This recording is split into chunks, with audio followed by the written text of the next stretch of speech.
আসসালামু আলাইকুম viewers, welcome back to my channel. আরও একটি মজার রেসিপি নিয়ে হাজির হয়ে গেলাম। আজকে আমি আপনাদেরকে তৈরি করে দেখাবো দই পরোটা। পরোটার স্বাদ একটু ভিন্ন করতে এইভাবে কিন্তু দই দিয়ে পরোটা তৈরি করে নিতে পারেন। এই দই পরোটা খেতে কিন্তু অনেক ভালো লাগে, ছোট বড় সবার কাছেই ভালো লাগবে। আশা করছি আমার আজকের ভিডিওটি আপনাদের ভালো লাগবে। ভালো লাগলে চ্যানেলটি সাবস্ক্রাইব করে দিবেন আর ভিডিওতে লাইক দিয়ে দিবেন। চলুন দেখে নেওয়া যাক পুরো রেসিপিটা। পরোটা তৈরি করার জন্য এখানে আমি একটা মিক্সিং বোল নিয়েছি। এর মধ্যে নিয়ে নিচ্ছি 2 কাপ পরিমাণের ময়দা, চাইলে আটা দিয়েও করতে পারেন। তো এখন আমি এই ময়দার মধ্যে নিয়ে নিচ্ছি স্বাদ মতো লবণ। তো হাফ চা চামচের মতো আমি লবণ দিয়ে নিয়েছি। দিয়ে দিচ্ছি 2 টেবিল চামচ পরিমাণের চিনি। তো চিনিটা আপনাদের টেস্ট অনুযায়ী দিয়ে নেবেন। যেহেতু আমি টক দই দেবো এই জন্য চিনিটা 2 টেবিল দিয়ে নিয়েছি।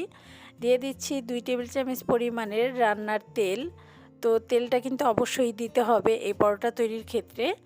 এখন দিয়ে দিচ্ছি 1.25 কাপের মতো এখানে টক দই নিয়েছি আমি। তো এখন এই সব কিছু আমি ভালোভাবে একটু মিশিয়ে নিচ্ছি।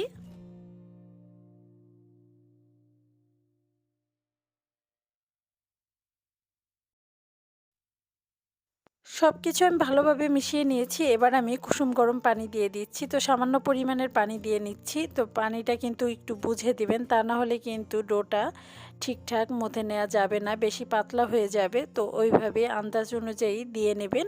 তো আমি সব কিছু আবারও মেখে নিচ্ছি ভালো করে। এই ময়ানটা খুব ভালোভাবে করলে কিন্তু রুটিগুলো অনেক সফট হবে আর অনেক টাইম পর্যন্ত সফট থাকবে। এখন আমি 10 থেকে 15 মিনিটের মতো মথে নিচ্ছি।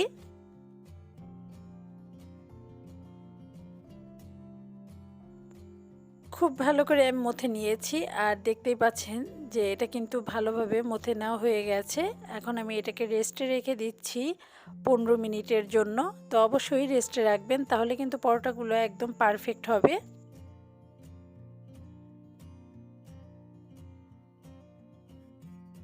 পনেরো মিনিট হয়ে গেছে। এখন আমি আরও কিছুক্ষণ মথে নিচ্ছি। তো 3-4 মিনিটের মতো মথে নিচ্ছি।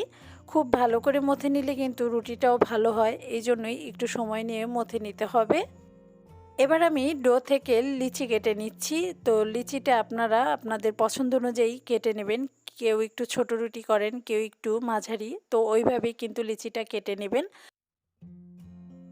এখন আমি লিচিগুলো কেটে এইভাবে গোল করে নিচ্ছি হাতের মধ্যে নিয়ে। তো এরকম করে নিলে কিন্তু পরোটাটা বানাতে সুবিধা হয়। তো আমি সবগুলো এইভাবে করে নিচ্ছি। এই লিচিগুলো ঢেকে রাখবো, তা না হলে কিন্তু উপরটা ড্রাই হয়ে যাবে। তো আমি একটা লিচি নিয়ে আর বাকিগুলো ঢেকে একটা সাইডে রেখে দিচ্ছি। এবার আমি পরোটাটা বানিয়ে নিচ্ছি। কিছুটা শুকনো ময়দা আমি উপর দিয়ে ছিটিয়ে দিচ্ছি রুটি বানানোর জন্য। তো এভাবে একটু দিয়ে নেবেন। এখন আমি রুটিটাকে বেলে নিচ্ছি।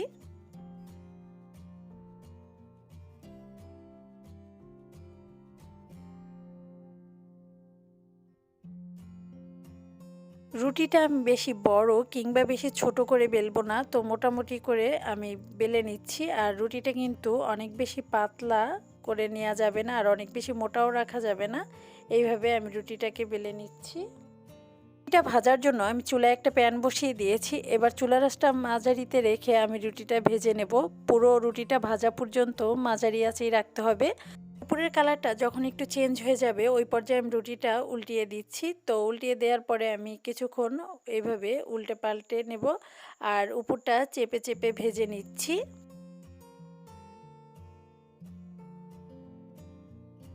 উল্টে পাল্টে দেওয়ার পরে এখন আমি এর মধ্যে দিয়ে দিচ্ছি 1 টেবিল চামচ পরিমাণের রান্নার তেল।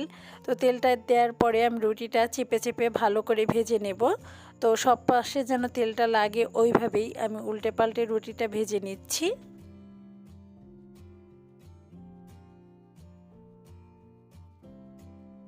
দেখতেই পাচ্ছেন রুটিটার কালারটা কিন্তু অনেকটা চেঞ্জ হয়ে আসছে। তো আমি আর একটু ভেজে তারপরে আমি রুটিটা তুলে নিচ্ছি। তো রুটিটা কিন্তু পুরোপুরি ভাজা হয়ে গেছে। এবার আমি চুলা থেকে নামিয়ে নিচ্ছি। আর রুটির কালারটাও কিন্তু মাশাআল্লাহ অনেক সুন্দর হয়েছে।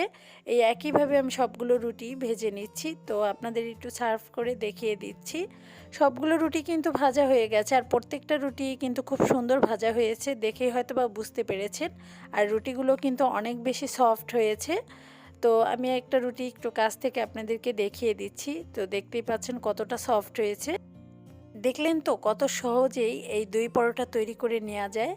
আশা করছি অন্যান্য রেসিপির মতো এই রেসিপিটিও আপনাদের কাছে ভালো লেগেছে। ভালো লাগলে অবশ্যই কমেন্ট করে জানাবেন আর ভিডিওতে লাইক দেবেন এবং অবশ্যই চ্যানেলটি সাবস্ক্রাইব করে দেবেন।